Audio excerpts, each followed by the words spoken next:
pandemic got us into a reflective space and made us look inward to see what we can do for the world at large. As a self-expression coach, I became a catalyst for women and started Vani, a one-on-one coaching program for women on finding their voice, to speak up, to be visible. As a storyteller, I spotted there were many ordinary people amongst us leading extraordinary lives, making a difference to the world, and they needed to be heard. Thus was born You and I with Rashmi Shetty, where amazing personal journeys with their uniqueness and individuality are showcased, a reaffirmation of the fact, open your eyes wider, the world is far more beautiful when we acknowledge the presence of both you and I.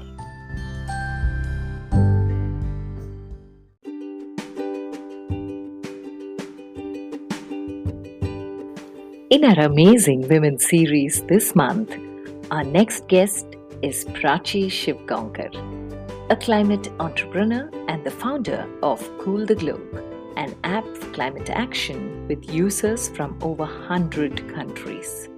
Prachi is the first Indian citizen to be appointed on the advisory board of Climate Leadership Coalition alongside the Prime Minister of Finland and European Union leaders. She has been named Green Crusader of the Year by the International Advertising Association and is the youngest recipient of the prestigious Taru Lalvani Award for Environment Protection by the Rotary. Prachi spent months covering stories of youth, farmers, and waste picker communities to understand the impact of climate change in day-to-day lives of people. She has been invited as an expert speaker at various platforms, including TedX forums and the prestigious WWF Modal Conference. Prachi has been mobilizing citizens to tackle climate change through technology, advocacy, and grassroots action. This 24-year-old has trained over 10,000 plus citizens and 50 plus organizations in sustainability and climate action. Grey head on green shoulders for sure. Listen in as Prachi firmly believes that when ordinary citizens come together, miracles happen. Hi Prachi. Such a pleasure having you on You and I with Rashmi Shetty, especially after your WhatsApp video became viral and it came to me. I was so curious. A young girl is talking about cooling the globe. And you even so coolly came up with that app that you spoke about so confidently. Welcome to You and I with Rashmi Shetty. And I want to know what little Prachi was and how has this journey to be the Prachi Shevgaonkar that the world recognizes today is all about. Thank you so much, first of all, for having me here. I think you're doing amazing work with all the podcasts that you have released, 56 now. I am very honored to be a part of it. A very interesting question as well, where did it all start from as a young girl? And one incident comes to mind, which is that when I was very young, maybe in second standard, my school teacher gave us an interesting homework one day. She asked us to write a letter to our future selves. 10 years from now, where would I want to be? Who would I want to be? Now, I remember writing that letter, but then I completely forgot about it. 10 years later, I was at a very decisive point in my life. I was about to become an engineer like everybody else in my family, but something didn't quite feel right. Then an interesting thing happened. My school sent those letters back to us. Now reading it was like a wake-up call because in it, a young me had written about making an impact, changing the world. So I decided to enroll into a media school, which felt more like my calling. I know you also have a background as a storyteller. And then inspired by the words and the dreams of a young me, I began a journey to figure out how can I make a meaningful impact. And that's sort of how my childhood had roots in what I'm doing today. And throughout that process, I remember even in my first semester of college, I did a simple Google search, what is the biggest problem in the world today? And that's when climate change popped up. Now, I was very surprised to see this because while everybody, all the global institutions, scientists were talking about how climate change is a pressing problem that we need to urgently do something about, nobody around me was really talking about it with urgency. And so I started reading up more about it. I started reading about what is my role in it, all the scary and catastrophic impacts of climate change. But slowly, as a media person, I also realized that words like coastal erosion, rising sea levels, rising temperatures, loss of biodiversity, however scary they sound, they don't mean much to me as an ordinary citizen. But slowly I started realizing that climate change is impacting our homes, it's impacting our food, our health, our livelihoods. And when I realized that, then I started thinking about what is it that I can do about it. And from this, the whole journey started. Oh, wow. Can you recall what did you write to yourself in that letter? Any word, any phrase, anything that you had written that made you look at life in a very different way? Do you remember the letter? Do you have it with you? I unfortunately don't have the letter with me. I'll have to dig around. But one line that I remembered was, which I thought was a little cheesy at the time, but then somehow stuck around, which is that I want to leave the world a better place than when I came into it. So so that was one line that I remember. And the reason why it was such a wake-up call was because I did not know that a young me had ever thought like this, and I had not thought like this in a long time.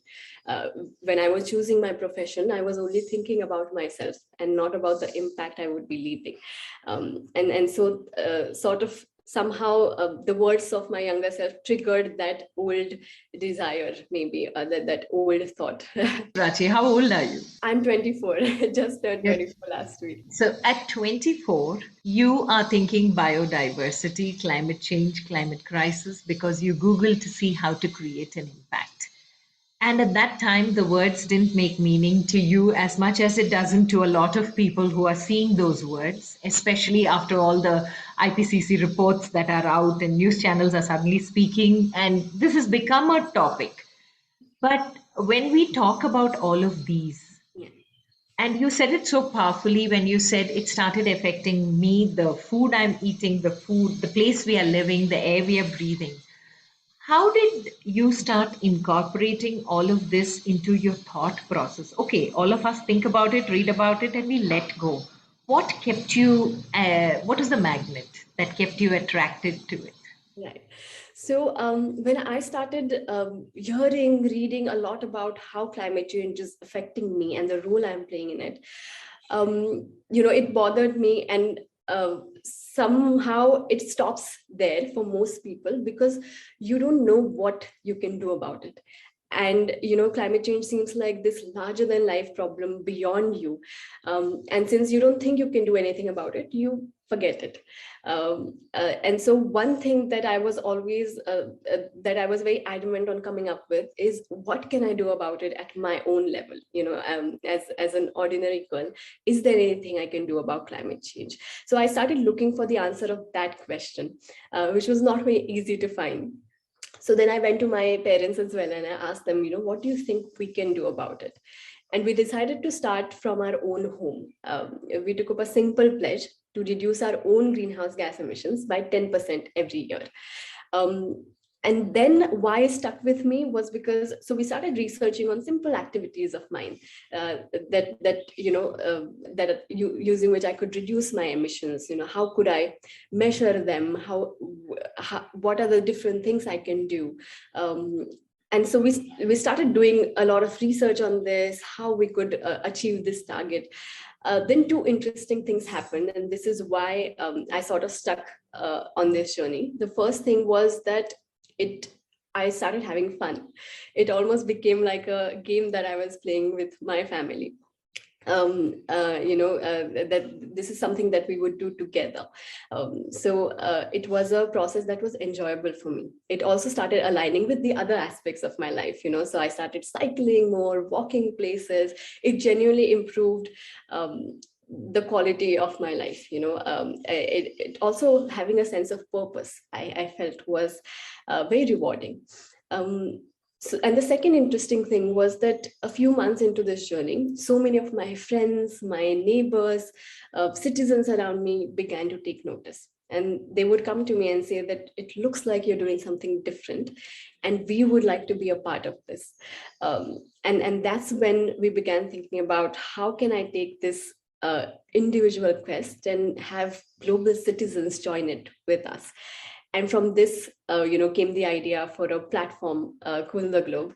And then the rest is history. But primarily the reason I wanted to keep doing it was because I tried to come up with the answer to the question, what can I do about it, and not just hear about it.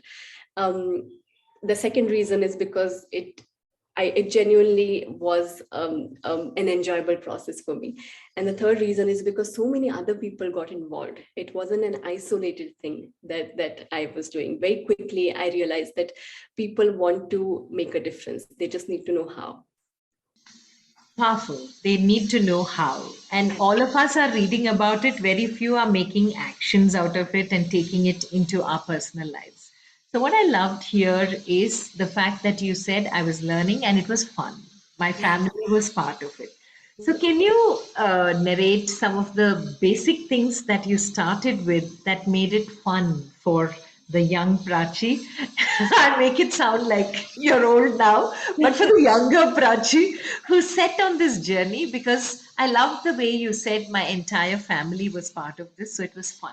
Right. Now, can you start off with something so at least we understand what is it that we can basically start off with to make it interesting for the young people in our lives, in our families, and around us? Right, absolutely.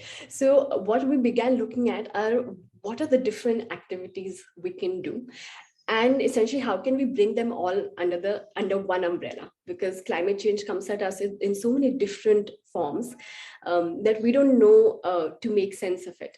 So I did not just want to come up with one activity. I wanted to have like a broad section of things that I can do depending on how I feel about it.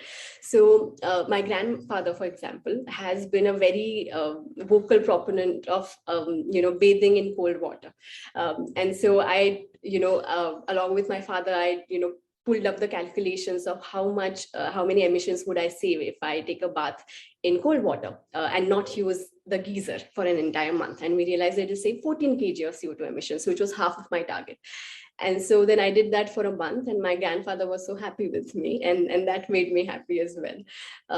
Then my friends at the time used to go to their college on a cycle. And so I decided to join them a few times. I saw it made me feel good that I was also doing something for my health. And so my college was about 15 kilometers away. I was saving over 2 kg of CO2 emissions with just one trip. So it also became like a fun thing that I was doing with my friends. When I would tell them about the emissions we save by doing this, they would be interested in taking part in it as well. My father is very interested in calculations, maths behind it, researching. So he had a great time, that this is something. When I decided to drop engineering, that was one sad thing, that, we couldn't really do these kind of stuff together.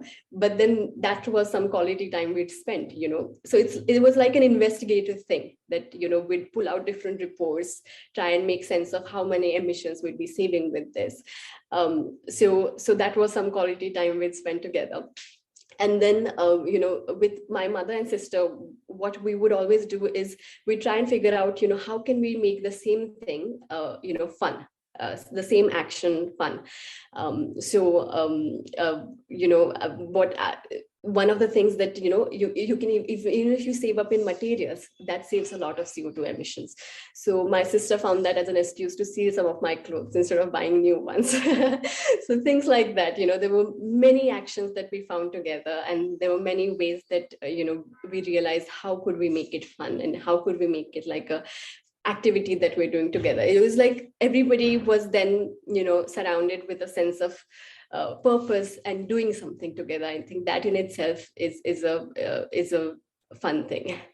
And how did you create the curiosity around people outside your house to Yes. join your this beautiful mission that you had set for yourself and your family? What is it that was the reason why they were curious about what you were doing? What shifted? Exactly. Yes. So essentially, people started, noticing that we're doing something different, and they wanted to be a part of it. What I have realized throughout this is that, when you are very excited about what you're doing, people naturally gravitate towards it, because they also want to be a part of something driven with purpose. And so, very surprisingly, throughout this whole journey, what I found is that people have come on their own, that they have seen that something interesting is happening here, and they have expressed the desire to be a part of it on their own. And it was because they did it that it kept growing more and more. It started at the stage of me asking, what can I do? Then I noticed my family having enjoying it as well, so it became like a family thing we were doing. Then I noticed people around me, so then we started thinking of how it can grow as a platform. When we launched it as a platform, then we realized that, the real work has only just begun. The real work is in talking to people, convincing them on, how they can make a difference in the face of climate change. And so one of the videos you must have seen, we started making these small campaigns about what it is that a common man can do about climate change. And they went completely viral. People shared it with their friends shared it with some more. And before we knew it, millions of people from around the world were watching this dream of climate action. So, from policymakers, entrepreneurs, media organizations reached out asking how they can support. But most importantly, a lot of ordinary citizens reached out, telling their stories of climate action. So a 9-year-old girl emailed me and said that I don't have a phone yet, but I still want to be a part of it. So what changes can I make in my own life to fight climate change? So stories like this, I made me realize that people inherently want to do something. Because people kept, coming to us, Cool the Globe, went from an individual quest to a platform to then a citizen-led movement for climate action. Okay, and how did the name Cool the Globe come in? And what gave you the idea to start an app? Because a lot of people are doing Insta Reels, Instagram posts, Facebook, YouTube, and so many other social media platforms they use in order to create an awareness. Yes. But what gave you the idea to put this as an app which everyone can use and make part of their everyday life to calculate the carbon footprint? Right. Brilliant. How did that come out? So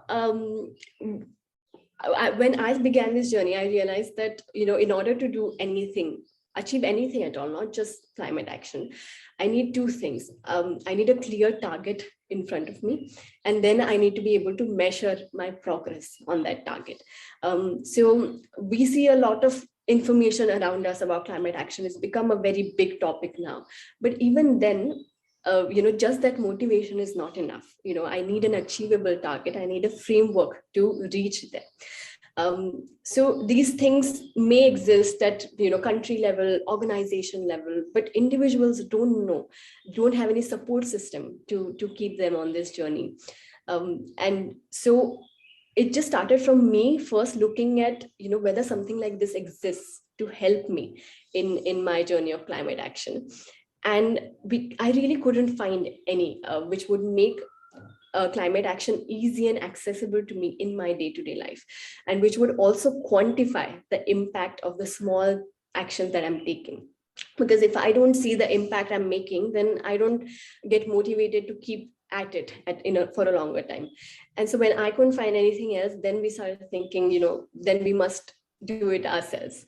And at the time that we made it, we really were very skeptical about whether or not people would use it, because climate action in maybe at that time was not that as discussed as it is today. But then we thought, someday there will be a need for this. And when there is, a platform like this should exist. And so essentially, we just started doing it because I couldn't find anything else like this at that time. So that was the motivation. And then essentially, what the app also does is that as soon as someone comes in, they get a clear monthly and an annual target of reducing their own CO2 emissions, and a very achievable, easy target, it just involves you taking simple actions maybe for 3 days in a month. And then people can also see the impact of their small day-to-day actions. So for example, if I did not buy 2 pairs of jeans today, I can see that I saved 10 kg of emissions. If I did not use AC in my house for a whole day, I can see that I saved 5 kg of emissions. But then, I also started thinking, what a lot of people think, what difference can one person make?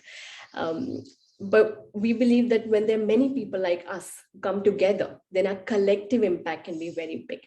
And another reason for creating the app was also to show the collective impact of many of us, many of citizens like us coming together. And so we kept a global meter on the homepage of the app, which will show in real time the emissions avoided by everybody combined. And so far we've had citizens from over 100 countries come on the platform, and they've collectively avoided over 1 million kg of CO2 emissions by taking simple actions in their day-to-day life. Okay, now this is brilliant. It sounds magic. How did this entire concept come into life? How did you breathe life into it? And what all was the idea that went behind it? Because the power of the collective, I think all of us can feel it now. And so, how did this thing of starting at an individual level but taking it to a global level? And I need to log into the app and stay as a member forever, or is there a process? How does the whole thing work? If you can explain that. Right, absolutely. So the process was very simple. When we started making the app, one of the first goals in front of us was to bring all of these climate actions under one umbrella and to have one metric of measurement to show impact. So a lot of time went into that. We had already figured out different activities we could do. Even in the app today, you'll see 100 plus simple actions a person can take. But then we wanted to quantify that. So then we decided that, we could just show people the CO2 emissions they're saving by taking these actions. Coming to that was a big journey in itself, sort of quantifying individual climate action. And then essentially, we realized that how can we sort of like I said, one individual doing something seems very less, but how can people come together and make impact? So for that, the global meter would have to sort of in real time collect everybody's savings and put the target as a community. So that also was a very long process, and that is something unique that other platforms are not doing, showing the collective impact of individual actions.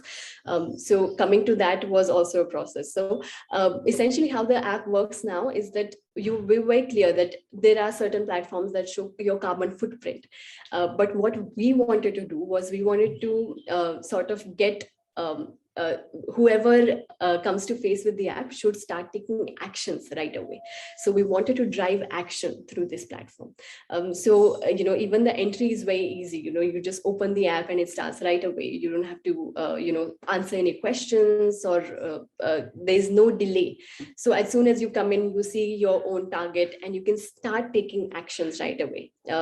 So another very key thing that we want to do is we didn't want to focus on telling people their CO2 emissions, which we also have a carbon footprint calculator, but that's not the focus.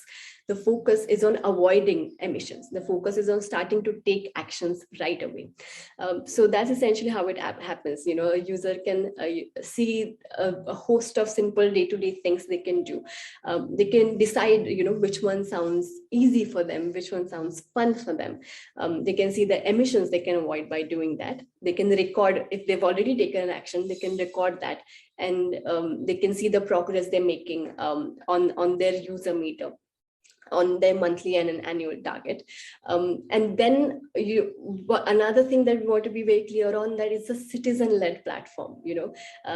Every user is also, when I take one action, it inspires 10 other people around me to also take action. It sort of can create then a wildfire of transformation. We as a community also get targets to avoid our emissions. Everyone on the platform has a collective target, and everyone on the platform has also target of the number of users. So when I'm taking actions, I naturally feel inclined to tell 5 other friends about it, and they also want to be a part of this. So far, the growth that we have seen has been citizen-led, has been people telling each other about this. And that's also because that's how we wanted the nature of the app to be, citizen-led. I admire women who are very articulate. And you, for me, are supremely articulate in expressing thoughts, and your passion is real. So when I saw that WhatsApp video, the viral one, which came to me as a forward, I loved the fact that you're believing every word that you're saying. I'm curious to know, where did this ability to communicate, I can be passionate about something, but the articulation is very important, and the communication skill to say it in such a short time and genuinely from the heart was something that appealed to me as a communicator myself. Because I work with people on their self expression. And for me, Prachi, yours was a very beautifully expressed video in such a short time, saying what exactly needs to be said, nothing more, nothing less. So, how did you build that ability to communicate so effectively? Were you somebody who was a debater, public speaker in school, and that helped you when you got onto media studies as well? Right. No, in fact, I was in a Marathi medium school. So until I went to college, I'd never really even had a conversation in English before. My school was sort of an experimental one. So we would not focus a lot on competitions. I think what helped the most is that thoughts are the basis of communication, right? And the reason my school was Marathi medium was also because my teacher said you need to learn how to think and develop your thought process first before you learn how to communicate it. And when you're not learning in your mother tongue, the build-up of your thought process can be hampered. So learn how to think first in your mother tongue, and English can always be something you learn later on. I think a primary maybe reason for that is I did not participate in any competitions, any debates, even when I went to learn media studies. I remember I was sitting in the interview room to get selected in the college. And everybody around me had big folders of all the competitions they had done, all the work they had done before. And I just had my 10th and 12th certificate. I didn't really have anything else. What I did have was a lot of effort that our school and my parents also put in developing your thoughts and your opinions. All the English that I learned was through lots and lots of books that I read growing up. So I did have that. Then the reason I wanted to study communication and choose that as a field was also because I wanted to learn now how to convert the thoughts that I have articulately, like you said. I went in with a very clear objective that I want to learn how to do this, because I feel that being able to communicate at a larger scale sort of drives or accelerates your ability to also make an impact. So I wanted to learn how to communicate, and then I wanted to use it to drive impact. So I had a very clear reason for doing so. And then so the first thing was of course to learn how to speak in English. I already had read lots of books, so I had that, but then for 3 years speaking with everybody in English sort of helped. And then I spent a lot of time studying why things go viral and how good initiatives can go viral. I very few people can spot that maybe there's some work that has gone into making a video like this. So for many years, whenever I would see something that has gone viral, I would go back, sort of look at all the other work that person has done, why this has worked, why this has appealed to people. And I feel like communication for a long time people considered as an art. My family has a science and mathematical background. So what also helped me was to take this art and also think about it rationally, to also break down, dissect different parts of it, see what has worked, see what people like, see what makes people share things. So for many years, I would I would do this a lot. Whenever I saw something has worked, I would sort of dissect it and research it. I think the answer to your question is one, that for the first part of my life, I only focused on developing thought and content. And then the second part, I very consciously tried to look at how I could then improve my communication and articulation. This is so powerful. This is so powerful. Building your thoughts and building your thought process and then learning how to put it out. Because according to me, communication is a skill. It comes with practice. Okay. And the more you practice, the better is your communication. So when it came to this basic thought process of how to think in your mother tongue and then translate it, today when you look back, like Steve Jobs said, looking back and connecting the dots, Right. where do you think the first few seeds of this teething of the thought process began, the germination started, and how did it translate into the beautiful space that you have now created? I would love to call it a garden, the app that you have created for the globe. So, where do you see now the thoughts blooming into what you have created? Absolutely.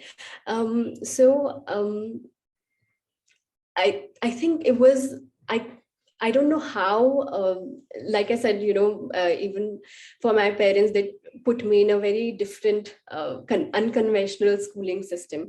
And the very objective of that school was also to create students who have curiosity, who think different, who think on their own, and not just in the conventional way that a textbook would want you to. So maybe having that unconventional schooling has definitely been of help. Reading lots and lots of books definitely also helped in developing that. And I think one big part was also recognizing that I have a lot of things to say. I have a thought process, but I don't, right now, I don't have a good way to put them across, which is what I realized when, before deciding media as my studies. And this is what I want to learn, recognizing that, I want to learn to communicate this, and I lack at this right now. Like you said, it's a learned skill, and anybody who wants to can, but then you also need to recognize what it is that you need to do. So that was also a big change. And then going in, I also wanted to see, I had clarity on what I wanted to become. Not a very strong clarity, but I had a clarity on what sort of attracted me, which was social entrepreneurs, people who were driving impact through their careers. And so in order to develop more on this, I also visited many social entrepreneurs. I spent time with a few. He's an entrepreneur called Naneshwar Bodke. He's the founder of a group farming initiative in Pune. So I went to him and I asked him if I can just shadow him for a few months. And I spent a few months with him traveling across Maharashtra and meeting farmers, speaking with them. I spent some time with a social entrepreneur called Nalini Shekhar. She's the founder of Hasrudala in Bangalore. So when I went to her, I told her that I want to spend some time with her. She said, why do you want to do this? I told her I want to be inspired. I look up to the work she's doing, and I just wanted to know how it works. And she said, if you want to be inspired, you should spend time with the community and not just with me. And so for the next few months, she facilitated, I spent time with waste workers throughout Bangalore. They welcomed me into their homes, their communities, their workplaces, and all the conversations that I had throughout these experiences, seeking out to people, different kinds of worlds, and having lots of conversations with people definitely changed me and changed me for the better, so I think that was a big part as well. That's so true, because I remember personally, I was an introvert all through school and college. I would never speak. And when I did, it was the worst day of my life because I ended up making a fool of myself in public. And that's when I realized that I needed to do something about it because you have so much inside you. Now, this was just about the communication part, but I love the work that you're doing because I also coach social entrepreneurs. And one thing I've noticed is they're self driven. Right. They run from within. Their fuel is within. And there are moments when they are running short of fuel because the motivation slowly starts dropping because it's all self driven. And how much can you push yourself? So, an external push sometimes is required. Now, when you were doing this entire search on social entrepreneurship, your research on it, shadowing them, being with them, understanding the community, did that question ever occur to you that what are they doing to keep themselves driven? And what are you, Prachi, doing? Because yours is so timely. I don't even know whether you ran short of motivation because from the moment that video went viral, if that was one of your firsts, I'm just wondering how good have you become now because that itself was so perfect. So, is there any uh, tip that you have, especially for social entrepreneurs? Because the initiation is the challenge. Once it starts, then the ignition is where all the challenges, the battery needs to be overcharged. But then once it starts and it takes over, then it's a different journey. So, what is the tip that you have for social entrepreneurs? Right. Wow, that's an excellent question. This is something that I learned through shadowing other social entrepreneurs as well, and something that helps me a lot today as well. So, like you absolutely said, your motivation is very short-lived, and what helps you keep going is the systems that you set on for days when you don't feel motivated. Um, when I was with Naneshwar Bodke and Nalini Shekhar both, what I saw with Naneshwar Bodke primarily is that what he did was 20 years ago he started from his own farm, and he took a small loan from a bank to build a poly house and start organic farming.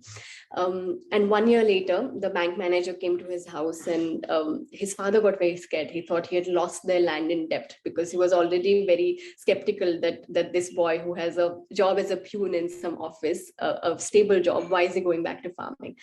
But the bank manager touched his father's feet, fed him sweets, and said, "Your son has begun a revolution. He's the first ever farmer to repay a loan of 10 lakhs to our bank within a year and gain profits." So that's where his journey could have ended, but it was just the beginning. What happened next was that farmers from neighboring villages started coming to him, heard about his story, and they started asking him, how can we do this as well? And a big part of his work, what took 20 years next, was to help farmers from around the country replicate his model of success. Same with Nalini Shekhar. What she also told me is that if you want to see the real content of the work we are doing, spend time with the community, see what they are doing. And in the community, I met so many inspiring people who were making a small difference in their own sphere, in their own surroundings. I would see old women who were the pillar of their community, who were the listening ear. I would see a woman who in her small hut had given a shelter to a homeless mother and son. So I saw so many stories of people like that. I met so many farmers like that. And for them, the driving point then became not just the work they do, but the people they work with. And those people then keep coming to you when you sort of question why you're doing what you're doing. There'll always be people around you to remind you why you're doing what you're doing. So I think a big tip, especially for social entrepreneurs, is to never lose sight of the people behind our inventions. And as long as we've surrounded ourselves with people from grassroots to advisors, to mentors, to like-minded individuals, as long as we've surrounded ourselves with people, I feel like the other problems then just solve themselves. But we need good people around us. That is so true. The power of the community is something that is many a time underestimated, but the presence of it and acknowledgement of it is very, very important. So, Prachi, when you are looking at your app and the way it has grown, what is it that you see yourself doing? Maybe if you're going to write a letter now for the 34-year-old Prachi, what would the letter be? But before we go 34 years, what is Prachi telling herself every day today? Right, absolutely. So I feel like even 10 years from now, the question that we started with will remain the same. We would have come up with more ways to answer it. The question is, what can I do about climate change? And the vision is to have as many people as possible, citizens around the world, ask this question, and to have our platform help them answer this question. So that is the vision and will remain the vision. In 10 years from now or in the near future, what we're also looking at doing is, right now we're helping people reduce their carbon footprint bit by bit. How can we help them become carbon neutral? How can we help drive this change through citizens, through individuals? So when you speak of renewable energy, some of the ways in which we would help, we're going to fight climate change. We're going to reach net zero, from efficiency to renewable energy to carbon capture and storage. All of this discussion seems to be at nation level, at organizations level. But I believe that real change happens through people like you and I. If we look at all the transformations that have happened in the history of humankind, they've been driven by ordinary citizens coming together and taking action.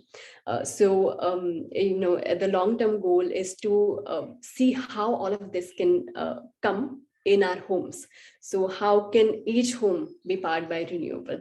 How can carbon capture and storage technology be at a community level, at an apartment level? So all of these solutions that have been talked about to drive, to reach net zero greenhouse gas emissions, how can they be easy and accessible to the ordinary citizen? And how can they be a part of driving this change is the vision. Every time there has been something that shook the world, whether it is the Spanish flu or the Industrial Revolution, has always been a disruption. Absolutely. And from disruption comes in new emerging ways of living more meaningful lives. And for us, the entire space of the pandemic threw us into a lot of uncertainty. So when we now step into what we can call the new normal, where people are hesitatingly removing their masks, but not too sure whether they can still. And at this phase, when you are doing something like this, what is it that you would like to tell people in this space of uncertainty? Because I'm part of this group called the Climate Coaching Alliance. And this entire week from March 3rd to March 8th, we are celebrating the climate change awareness and more than anything else, asking about the uncertainty. How do we coach in this transformation? Because as coaches, also, we are completely shaken. How the entire world took this entire 2 years. And before we realize 2 years are up. So, if we talk about uncertainty, and you have put up this app, how are you addressing the uncertainty and people with those questions? Absolutely. Um, I remember when this pandemic started, at the height of it, a joke was going around, which is that climate change should have the publicist of COVID-19. So I think, like you very beautifully said, that whenever there's a disruption, a new normal emerges from it, and it gives us way to lead more meaningful lives. For everything that the pandemic has done, I think it also has some very crucial learnings for us. Um, the biggest thing that we've learned is that the pandemic has taught us that in the face of adversity, we are capable of changing ourselves, making enormous shifts for the greater good of the community. If before the pandemic, the changes that have happened, the immediate actions that we have taken as a community, if somebody were to say that this would happen, people would blow it off. It sounds impossible, but we made it possible in the face of adversity. So it showed us how action is possible. But when it comes to climate change, we want to hopefully take that action not when the water is already overboard. We want to take it a little before, but at least now we know that it's possible. So that's one learning from the pandemic. What we've also seen in the pandemic is a lot of new entrepreneurs emerge, a lot of new innovations, people reassessing their lives, what they really want to do, people getting some time to spend with their families, with their friends, with their hobbies, or just getting some time to spend with themselves and thinking about where they are headed. So it sort of gave us a forced pause to reflect. And I think that's what we need to do as well, to not have a pandemic force us to take a pause and reassess, but to make it a practice. I think how we have reacted to the pandemic, in fact, I think has shown us a lot of hope of our capability to fight climate change as well. In the height of the pandemic, I noticed one thing which really surprised me, and I made a small video about it as well. There's a river called Muramutha in Pune, which is extremely polluted. And I saw a small report by the government on that almost 42% of the pollution in the river had reduced because everybody had decided to stay in their home. So it's also shown us the possibility of how the bad decisions we're taking can be reversed if we just take a step back for a while. Unfortunately, climate change is not reversible. What we can only do is to minimize and stop the damage that we have done till now. But it showed us that because if you see the Muramutha River, if you had seen it a few months ago, it was an absolute case of everything that's wrong with how we're treating the environment. And just us staying at home for a few months gave it time to breathe and give it time to rejuvenate. So I think that's a great example of how the pandemic has helped the environment, and it has shown us hope that if we just reassess and make it not just a crisis level thing, but if we make it a part of our day-to-day lives, then how it can help us solve seemingly impossible problems. If we were talking climate change and nature in our conversations professionally, it was not even seen as important. The pandemic made it a lot more easy for us to now bring nature as a stakeholder. Right. So, Prachi, when we talk about pandemic, nature told us who's the boss. She also taught us how minimalism is possible. We don't need to do everything in excess. You just shared what the entire world was reflecting. But if there's one reflection for you in the pandemic, Prachi, especially since you had such a beautiful mission, what was the biggest reflection for you? The biggest change that I saw in myself in the pandemic, and it's sort of what Cooler Globe became and how it has grown, is also during the pandemic. And the big thing that drove it, a big driving factor behind why it sort of blew up during this time, was a very simple change that I saw in myself, was to be action driven. And it sounds very simple, but I think it's a way of living and thinking. So before that, I would maybe think to I would think things, or I would read things. But the simple practice that I started doing during this lockdown was that I made it a point to give at least half an hour to action in my day. So if I've read something, maybe I would email the person that has written it, or if I have had a thought, I would sort of flesh out on how I can drive that towards action. Throughout this journey, I think a key shift that I've seen in myself in the past 2 years is to be action driven, which maybe I was not so before.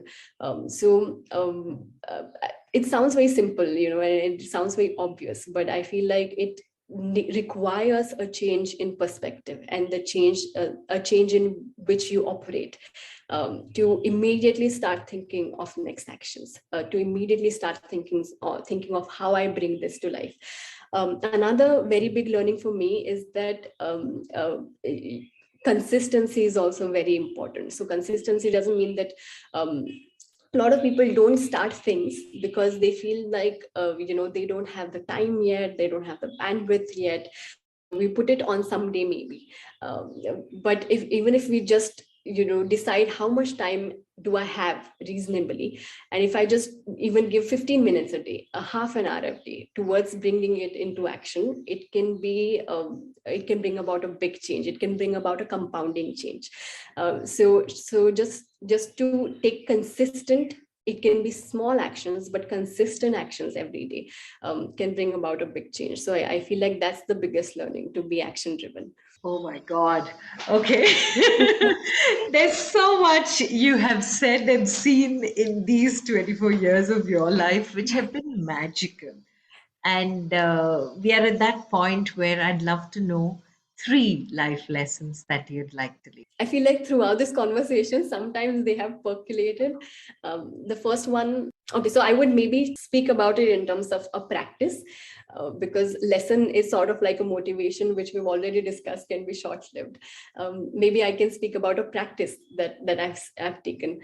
So the first one is to spend 10 minutes a day thinking, and spend 10 minutes a day with myself. And it can be anything. I think that's also something that the pandemic taught us, that to just spend time with ourselves, because if we don't, then it feels like it just goes, and you don't know what you're doing. So I feel like just spending 5 to 10 minutes with yourself every day can be very powerful. Not doing anything, just thinking, just spending some time with yourself. Then the next 10 minutes into learning new things, learning what's happening in the world, learning anything that you're interested in. Maybe it could be a skill, it could be a book, a video, anything, but dedicated time to learning new things. And then the next 10 minutes after that to action, to acting on what you've thought about and what you've learned. So I think this simple practice can be very powerful and can bring about a big change. So anything, I feel like all of us can spare half an hour easily, and just spending that half an hour consistently can bring about a big change. Beautiful words, Prachi. All I have with me is the expression "grey head on green shoulders." You are wise beyond words. I can only say thank you for Cool the Globe as the app and the thought behind it. May God bless your parents for giving you this input so early in life, for taking you into a space where you are the woman the world is looking at. And this is a Women's Month that I would be celebrating on You and I. One amazing woman, I must say. Thank you so much for being on You and I with Rashmi Shetty. It's been an amazing conversation for me. May your tribe increase and God bless you to whatever you write.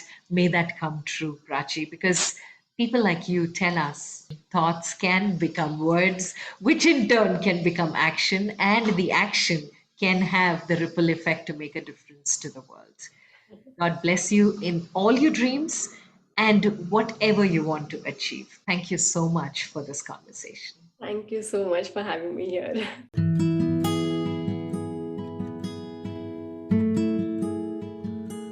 With that, we come to the end of this weekly quest of You and I with Rashmi Shetty. Do let us know if you know people who make the world beautiful. Write in to rashmi.thethirdeye@gmail.com. That is rashmi.thhirdeye@gmail.com. Come, let's explore this amazing world together, both you and I.